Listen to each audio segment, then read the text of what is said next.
The dreaded first date fail.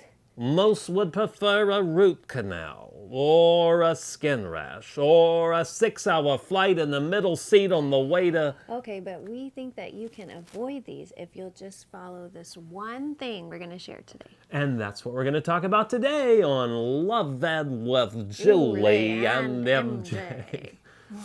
Last week we shared the top 10 signs you're on a bad first date. And believe it or not, they were all actual life experiences from real people, real students and singles, maybe somebody just like you. But the more I thought about them, the more I realized, all of these could have been prevented if people would have stuck to just 3 words of advice. Stop dating strangers. There it is. Stop dating strangers. Stop dating strangers. Don't forget stranger danger. This is how we define a stranger, okay? A stranger is either somebody that neither you nor somebody you know and trust knows and trusts. Or it could just be a really strange person. No. Okay, say that again. Okay. What is it? A stranger is either somebody that neither you know and trust nor anybody that you know and trust knows and trusts. If you will stick to this one bit of advice, stop dating strangers, you will all but eliminate all future first date fails. But maybe you're thinking, I want to date someone so that I can get to know them. And that is actually a fantabulous reason to date. But there are a few things you really want to know about somebody before you date them. Like their social security number and their projected future income. Don't listen to the crazy lady in the purple shirt. At the very least, you want to have a fairly good idea about this person's character. You want to have a good idea about who their friends are. And you want to have a good idea about what their friends think about their character. Or how about their friend's character? Or how about their favorite cartoon character? Or is it Mickey Mouse? Or is Charlie Brown, Snoopy, Scooby-Doo? Isn't she a sweetie? Shows their character. She's hilarious. No, anyways. But how is someone supposed to get to know those things before they get out and go on a first date?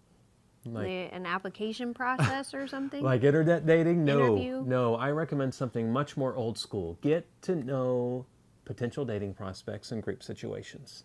Okay, so church activities, going out after work with your coworkers, all together. If you're on a college campus, there's always things going on there, right? You get together a gaggle of friends and gaggle. We have a lot of good memories of that. A giggling gaggle. Anyways, but then sometimes there's maybe no one in that social circle that you think is worth dating or you're interested in. And maybe you're right.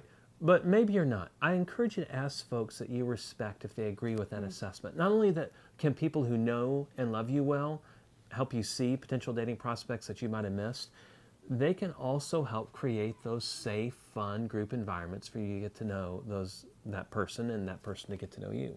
Yeah. And we know this sounds different than what we see in the movies, right? Because in the movies you have those 2 strangers in the coffee shop and they bump into one another and maybe spill their stuff. Let me get that for you. And then they start talking and they have Who are you talking to? And they have some dates. It's a video. And romance just blooms out of this situation. Or explodes. But in real life, a lot of times when you're talking about getting together with strangers, what happens are what we talked about last week, those dating fail times.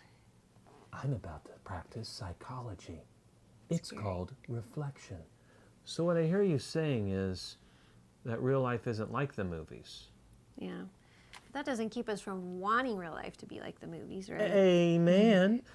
But more than preventing first date fails, if you will stick to these 3 words, stop dating strangers, you will also prevent those experiences of having to date somebody for weeks and sometimes months before finding out information that really you should have known all along, but they sort of hid for you, not on purpose, but they're in dating mode and you are too. And you invest all that time and emotional energy. It is no fun. So click the link below for more help in the idea of stop dating strangers. And then you can go ask Aunt Gertrude, who's that person in your circle of friends you've been missing? And then make sure you and Aunt Gert tune in next week for Love Ed with Julie and MJ and Aunt Gertrude.